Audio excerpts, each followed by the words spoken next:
Iya. Congratulations!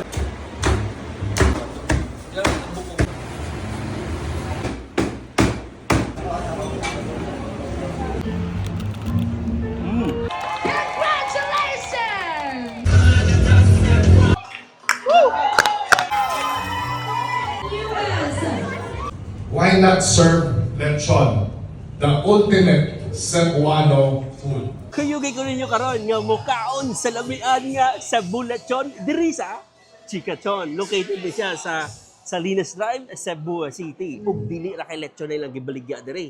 Aduna pay pinakbet nga nay buwad, nay lechon sisig, nay chicken na lasal, nay pansit ug palitaw. Mao na ako gipag-order sa lahat. Palatagad.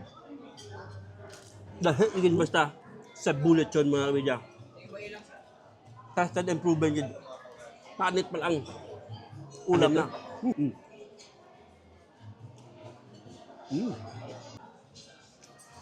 Suabe. Ang ilang mga pagkaon diri kay mga Filipino cuisine yun. Ang ikaduwa na to nga kilawan is ang ilang pansit. Wow. Ato ni tilawan nilang pinakpit. Na, mas amoy pa lang ulam na. Lamig ah.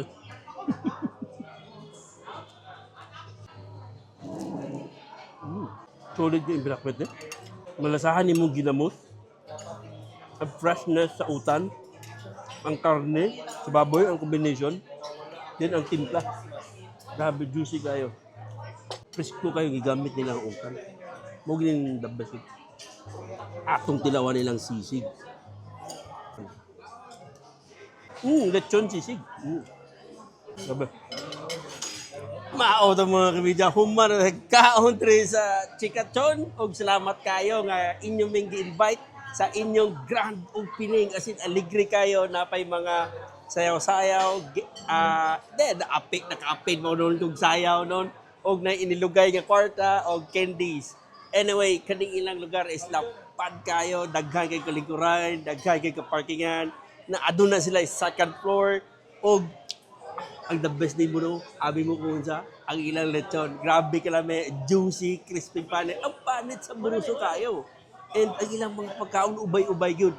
Adunay steamed pampano, tinulang manok, fresh fruits, grilled tuna pa nga, utan bisaya, sizzling tuna belly, kaldiretang kambing with gata, ilagang baka, ug halo-halo. Anyway, daghan gid salamat inyo ni gitan-aw diri sa Stanley on Media together with